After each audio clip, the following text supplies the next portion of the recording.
Boa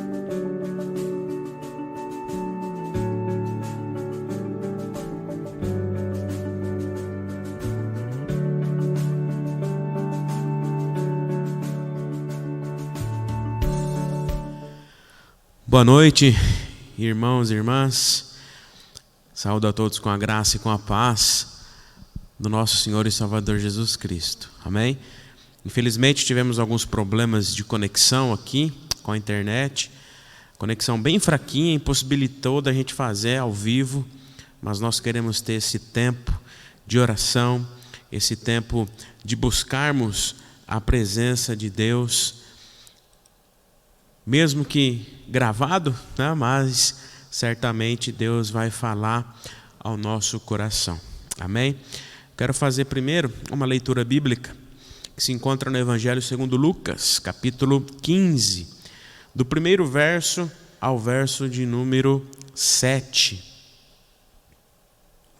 Diz assim, Evangelho de Lucas, capítulo 15, do primeiro verso ao verso de número 7. Diz assim: aproximavam-se de Jesus todos os publicanos e pecadores para ouvir. Os fariseus e os escribas murmuravam dizendo: este recebe pecadores e come com eles. Então Jesus lhes contou esta parábola: qual de vocês é o homem que, possuindo 100 ovelhas, e percebendo que uma delas não deixa no deserto as 99 e vai em busca dessa que se perdeu até encontrá-la? E quando a encontra, põe sobre os ombros cheios de alegria. E indo para casa, reúne os amigos, os vizinhos, dizendo: alegrem-se comigo, porque achei a minha ovelha perdida. Digo a vocês que, assim, haverá mais alegria no céu por um pecador que se arrepende, que por 99 justos que não necessitam de arrependimento. Amém? Palavras do Senhor. Nosso Deus, Ele quer de nós um coração arrependido. Nosso Deus, Ele quer de nós um coração sincero, quebrantado diante da presença dEle. Nosso Deus, Ele quer que nós, eu e você, assumamos o nosso papel como dependentes dEle. O nosso pastor, aquele que mesmo que nos percamos, Ele vai ao nosso encontro. Ele nos busca, nos traz de volta nos braços dele e nos livra de todo o pecado. Amém? Vamos orar? Bondoso Deus e eterno Pai, nós te damos graças por esse dia, te damos graças, ó Pai, pela tua presença, pela tua graça, e te damos graças, ó Pai, porque tu és o nosso pastor, pastor que nunca nos abandona, que vai ao nosso encontro, e por mais que façamos, pensemos ou falemos coisas que nos distanciam de Ti, o Senhor vai ao nosso encontro e nos perdoa. Ó Pai, Tu és aquele que, mesmo diante do nosso pecado, mesmo diante da nossa pequenez, o Senhor nos trata com amor, com misericórdia, com bondade. Por isso nós Te louvamos. Pedimos perdão pelos nossos pecados, pelas nossas falhas. Te entregamos a nossa vida, o nosso coração arrependido, Pai. Colocamos agora diante do Teu altar cada irmão, cada irmã que está ouvindo, está assistindo essa mensagem, que se encontra agora conectado, Senhor, e que pedimos a Tua bênção, a Tua provisão, o Teu cuidado sobre a vida de cada um deles. Sê também, ó Pai, com aqueles nossos irmãos e irmãs que estão enfermos, acamados. Visita-os, ó Pai, de uma maneira especial. É o que Te pedimos, no nome santo e precioso de Jesus, o nosso Senhor e Salvador. Amém e amém. Quero compartilhar uma palavra com você que Deus falou ao meu coração. E essa palavra, ela se deu origem justamente num momento em que nós estamos vivendo na igreja, com a liderança, com os ministérios, no conselho. E nós estamos tendo a oportunidade de nos reunirmos enquanto conselho, enquanto liderança, para estudar um material da própria igreja, da própria IPI do Brasil, um material sobre discipulado. E esse material tem falado muito com as pessoas, tem falado muito com os irmãos e irmãs que têm feito. E a nossa ideia é começar entre os ministérios, entre o conselho, esse discipulado, né, de grupo, e posteriormente migrar isso para toda a igreja, para toda a comunidade, para que nós tenhamos então, se Deus assim nos permitir, uma rede de grupo, né, de discipulado, para nos relacionarmos, cuidarmos uns dos outros. Porque nós acreditamos que os relacionamentos, eles fortalecem as nossas vidas, fortalecem os nossos relacionamentos e faz com que nós frutifiquemos, nós, nas nossas relações, cresçamos não só em intimidade com Deus, uns com os outros, mas também cresçamos no nosso relacionamento com as outras pessoas, falando de Jesus e vivendo Jesus. Por isso a meditação para nós hoje é o mesmo estudo que tem na revista, o primeiro estudo que nós conversamos, que falou muito ao meu coração, falou muito comigo, me incomodou bastante sobre a nossa vida, sobre a nossa existência, sobre o que somos. Por isso o tema proposto para nós nesta ocasião, neste encontro, é uma pergunta. Uma pergunta que ao mesmo tempo parece simples, mas ao mesmo tempo é uma pergunta difícil de responder, porque é uma pergunta que faz com que nós olhemos para dentro de nós, olhemos para o nosso interior. E a pergunta é: quem sou eu? Se alguém fizer essa pergunta para você, quem é você? Ou se você fazer essa autorreflexão e perguntar para você mesmo: quem sou eu? Qual seria a nossa resposta? Quais seriam os conflitos internos que iriam aparecer? Quais seriam os conflitos na nossa mente que iriam começar a aparecer nessa nossa ânsia de buscar respostas para essa pergunta que, como eu disse, parece fácil, mas ao mesmo tempo é bem difícil, porque nos faz olhar para nós mesmos. Eu quero ler um texto com você que vai servir como base para a nossa meditação, onde nós temos o exemplo aqui do profeta Isaías, onde ele vive conflitos, onde ele nos revela como nós somos, quem somos nós, e diante de Deus, quem nós devemos ser. E eu quero ler com você o livro do profeta Isaías, no capítulo 6,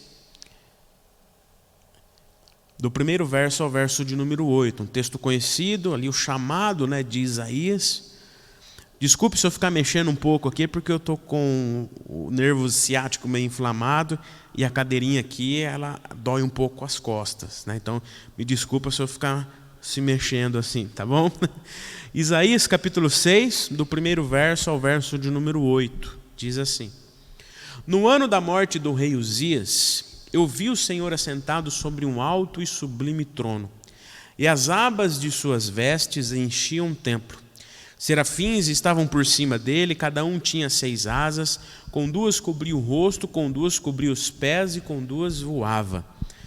E clamavam uns para os outros, dizendo: Santo, Santo, Santo é o Senhor dos exércitos, toda a terra está cheia da sua glória. Os umbrais das portas se moveram com a voz do que clamava, e o templo se encheu de fumaça. Então eu disse, Isaías dizendo, né?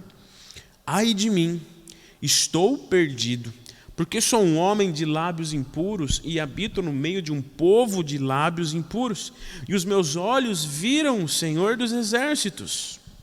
Então um dos serafins voou para mim, trazendo na mão uma brasa viva, que havia tirado do altar com uma pinça.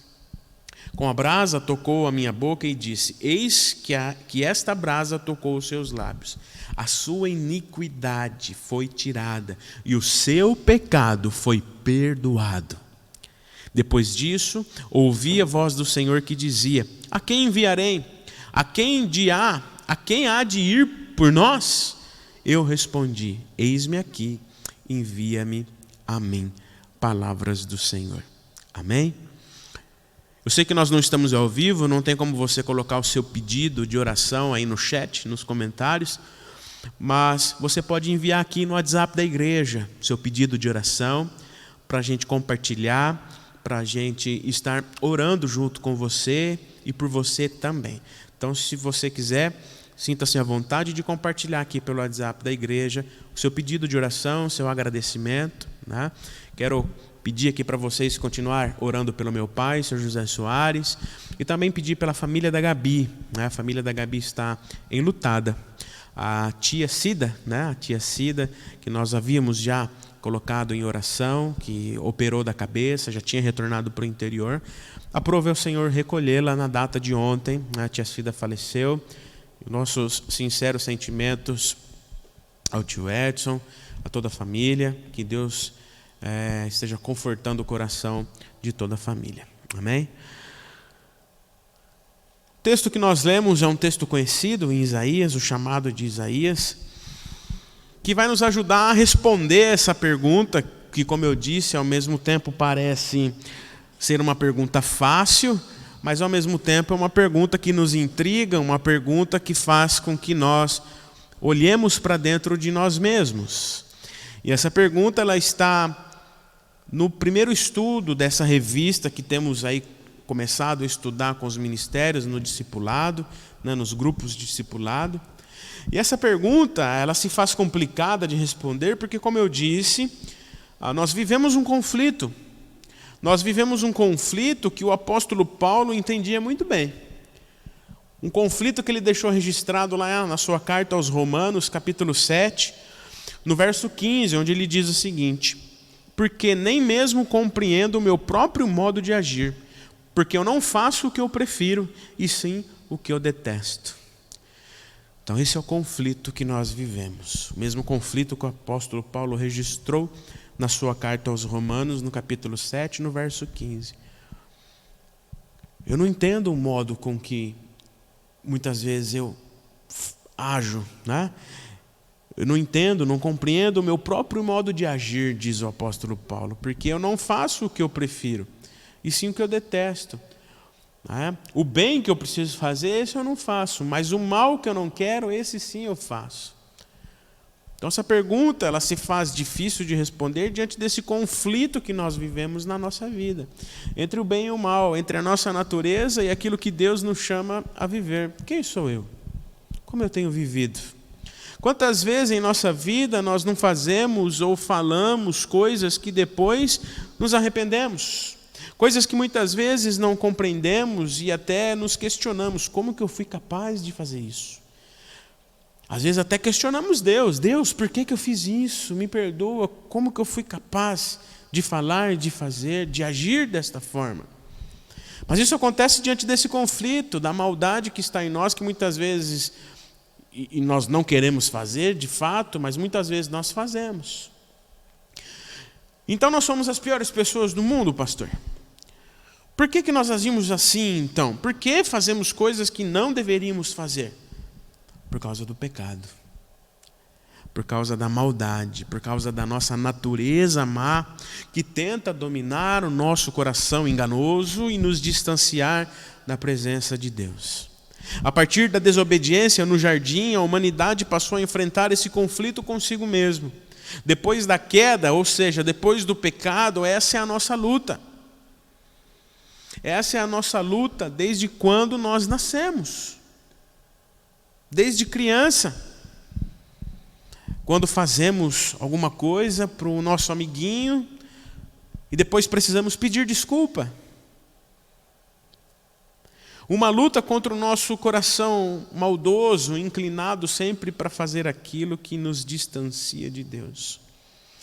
Um dos fatores, queridos irmãos e irmãs, que contribuem para que vivamos este conflito com mais intensidade, é justamente o fato de que nós sabemos quem nós somos. Nós sabemos, mas nós não vivemos como deveríamos. Esse conflito, ele se intensifica justamente porque nós sabemos quem nós somos. Sabemos a fé que professamos, mas não vivemos como deveríamos. Aí sentimentos como culpa, vergonha, medo fazem com que nos distanciemos ainda mais da presença do Senhor. A semelhança de Adão e Eva, quando foram descobertos e se esconderam atrás da árvore, quando ouviram a voz de Deus. Gênesis 3, verso 8, capítulo 3, verso 8 diz: ao ouvirem a voz do Senhor Deus, que andava no jardim quando soprava o vento suave da tarde, o homem e sua mulher se esconderam da presença do Senhor entre as árvores do jardim. Mas, queridos, será que esse é o plano original de Deus para nós? Será que esse é o propósito de vida que o Senhor tem para nós?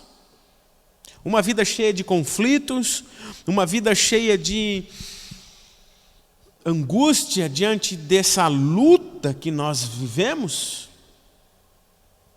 Deus nos criou para ser a sua imagem e semelhança, conforme Gênesis capítulo 1, verso 16. Mas isso não significa que seremos perfeitos, santos e imaculados, vivendo em plena perfeição, não. Somos humanos, erramos no passado, vamos errar e erraremos. Mas essa não é a vida, não é o plano original de Deus para a nossa vida, amém? O plano original de Deus para a nossa vida é que nós sejamos a sua imagem e semelhança. Mas isso, como eu disse, não significa que nós não vamos ser perfeitos, imaculados, viver na plena perfeição. Não, somente Jesus viveu assim. Mas significa que diante da graça e do amor de Deus manifestado na cruz por Jesus, nós podemos a cada dia buscar viver uma vida que tem como objetivo adorá-lo, buscá-lo e exaltá-lo acima de todas as coisas. Independente daquilo que somos, mesmo sendo pecadores, nós temos livre acesso para nos achegar aos braços do Pai, que nos perdoa. Isaías, diante do seu chamado, reflete muito bem esse conflito que todos nós vivemos. O livro de Isaías é uma visão da esperança para os pecadores, que desacreditados das promessas de Deus, se entregavam aos falsos deuses.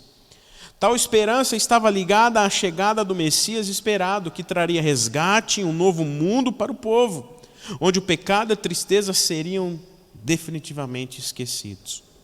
No verso 4, nós lemos que Isaías, diante da sua visão, entrou no conflito. Ai de mim, estou perdido. Sou um homem de lábios impuros, habito no meio de um povo de lábios impuros, e os meus olhos viram o Senhor dos Exércitos. Eu não sou digno. Não sou digno de entrar na presença do Senhor dos Exércitos. Ai de mim, o que eu vou fazer? Mas a graça de Deus leva Isaías do ai de mim para o eis-me aqui. Mas até esse caminho final da entrega total de Isaías, existe esse conflito que todos nós vivemos. Espera aí, quem sou eu? Sou um pecador, sou falho. A revelação do Santo dos Santos é perturbadora para Isaías. Ele entra em conflito, ele se sente constrangido, incapaz de estar e de ser usado pelo Senhor. Pela primeira vez no livro, Isaías fala e a sua palavra é um ai profético contra si mesmo. Ai de mim, estou perdido. Eu ouvi o Senhor, mas não sou digno, e agora o que será de mim? Ele confessa ser um homem de lábios impuros. A sua adoração não é pura, o que na época não era permitido não era permitido estar na presença de Deus. Além disso, ele diz que habita no meio de um povo cujas características são as mesmas. Lábios impuros, um povo impuro. A geração de Isaías é imprestável diante de Deus, diante do seu pecado.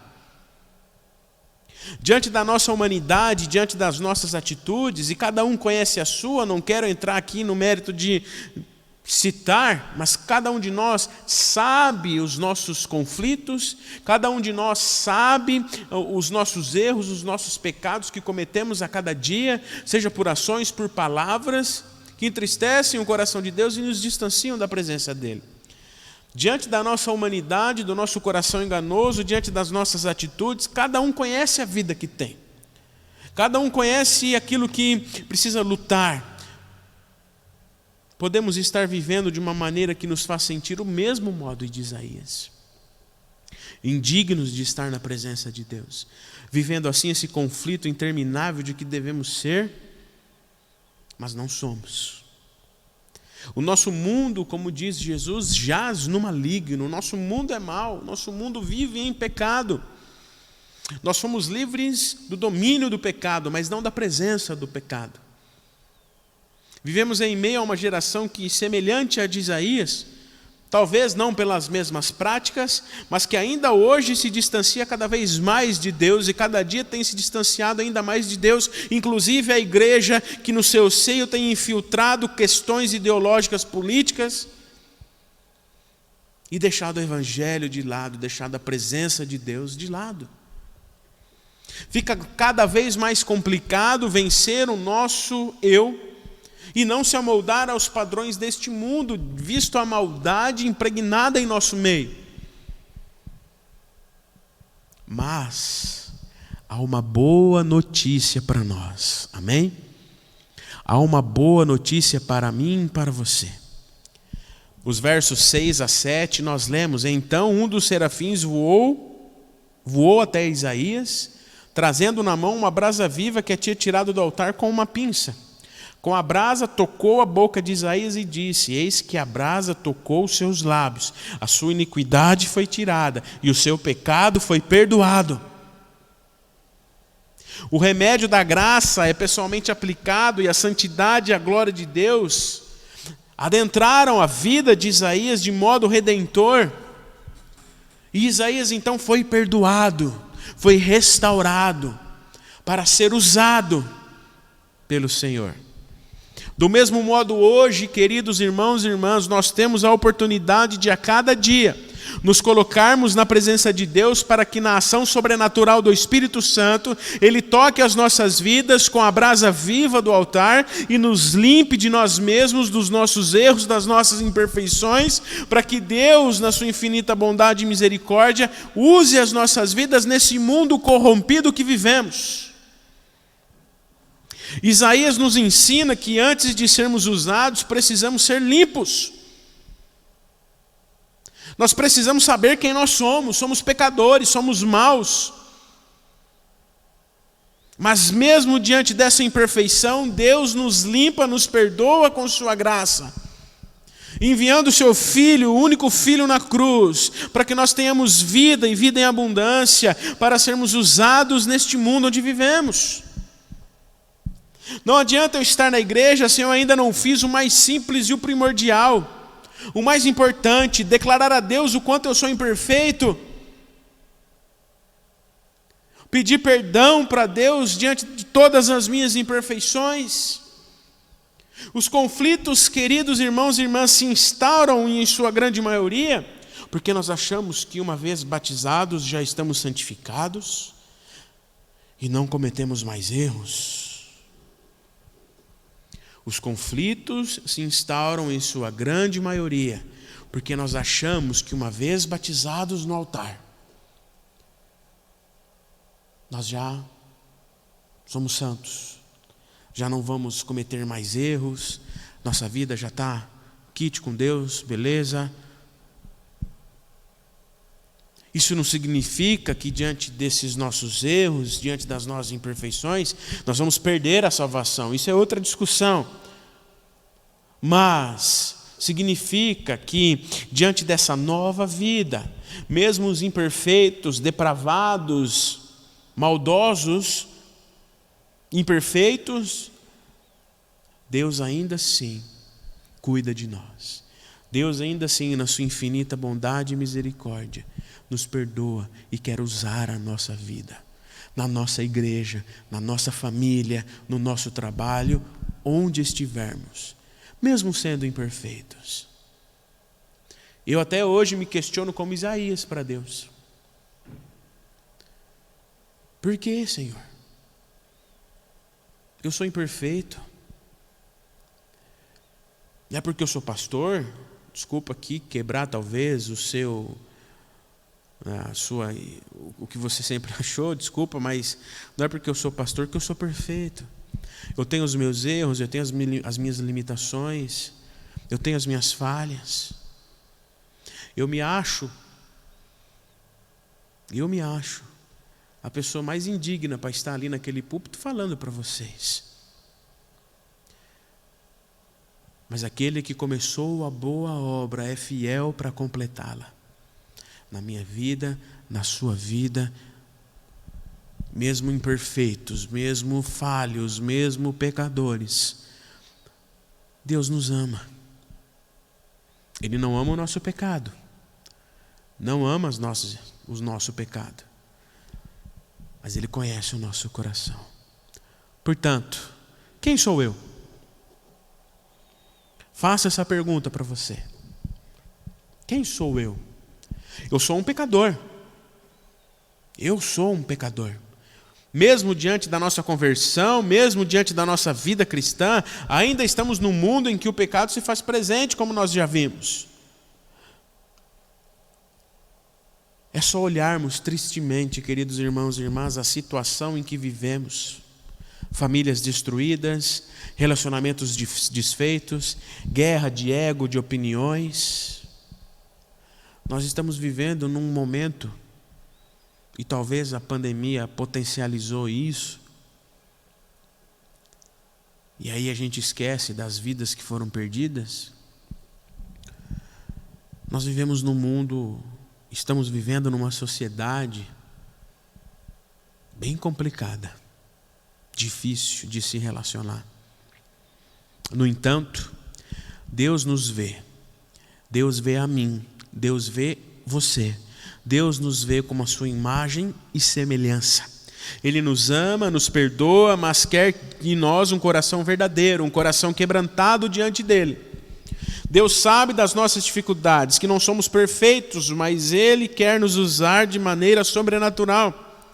A nossa vida é corrida, vivemos enfrentando problemas e eles irão nos tentar tirar do foco, do centro da vontade de Deus. Mas nós precisamos ter foco, força e fé, força de vontade para continuar nossa caminhada e deixar Deus usar a nossa vida. Que possamos dizer assim como Isaías: eis-me aqui, usa-me a mim. Mesmo se achando imperfeito, que não é capaz, que não vai dar conta. Muitas vezes nós deixamos de servir na igreja por causa desses conflitos. Mas a começar em mim, como eu disse, estamos todos no mesmo barco, somos todos imperfeitos, mas pela graça Ele nos restaura e nos usa como somos. No meio de uma geração corrompida, Deus conta comigo e com você para restaurá-la. A começar na igreja, a começar na nossa comunidade, a começar nos nossos relacionamentos. Por isso a importância do discipulado, do relacionamento. Portanto, queridos irmãos e irmãs, se você está se sentindo cansado, se você está enfrentando algum conflito, coloque-se diante de Deus e clame, pois Ele é o pastor que não nos abandona e se alegra com o nosso arrependimento, com a nossa volta para casa. Porque como nós lemos no início, há alegria no céu quando um pecador se arrepende. Amém? Que Deus, na sua infinita bondade e misericórdia, continue a nos conduzir e a nos usar, mesmo sendo pecadores. Amém? Quero orar com você. Se você quiser mandar aqui seu pedido de oração no WhatsApp da igreja, você pode mandar para nós compartilharmos e orarmos com você. Tá bom? Oremos. Obrigado, Pai. Obrigado pela Tua palavra. Obrigado a Deus porque o Senhor nos relembra de quem somos. Somos pecadores, somos falhos, mas na sua infinita bondade e misericórdia, na sua graça, o Senhor nos aceita como nós somos e quer nos usar, ó Pai, de maneira sobrenatural. Por isso, nos ensina, ó Deus, a cada dia, a quebrantar o nosso coração diante de Ti, como pecadores, como falhos que somos, mas que diante da sua graça, ó Pai, somos restaurados em nome de Jesus. Ó Pai, obrigado, Senhor, por cada irmão, cada irmã que está aqui. O Senhor conhece cada coração. O Senhor conhece, ó Pai, cada vida. E se há algum conflito, se há algum pecado, se há algo, Senhor, que precisa ser quebrado, que em nome de Jesus o Senhor quebre, que o Senhor restaure o que precisa ser restaurado, que o Senhor transforme o que precisa ser transformado, em nome de Jesus. Ó Pai, nós colocamos mais uma vez diante do Teu altar a vida dos nossos irmãos e irmãs que estão acamados, que estão enfermos, que estão se recuperando de cirurgia, aqueles que estão fazendo tratamento. Coloque Tua mão santa, curadora e restauradora sobre a vida deles em nome de Jesus. Ó Pai, pedimos pela nossa igreja, pela IPI do Brasil, que completa 119 anos, ó Pai, na próxima semana. Teremos a Assembleia Geral, onde questões importantes serão discutidas, mas que acima de tudo, ó Pai, o Teu Evangelho seja vivido, inclusive e diante daqueles que estão na diretoria, aqueles que vão representar os presbitérios. Ó Pai, use as nossas vidas, que o mais importante, que a nossa preocupação seja restaurar a nossa vida, restaurar a igreja, para que através do Teu Evangelho transformemos, ó Pai, o nosso mundo, a nossa sociedade, o nosso país e as nossas relações. Obrigado, ó Deus, por este momento. Obrigado por tudo que o Senhor tem feito e ainda fará nas nossas vidas. Perdoa os nossos pecados, perdoa as nossas falhas, mas recebe a nossa oração em nome de Jesus. Amém, Senhor.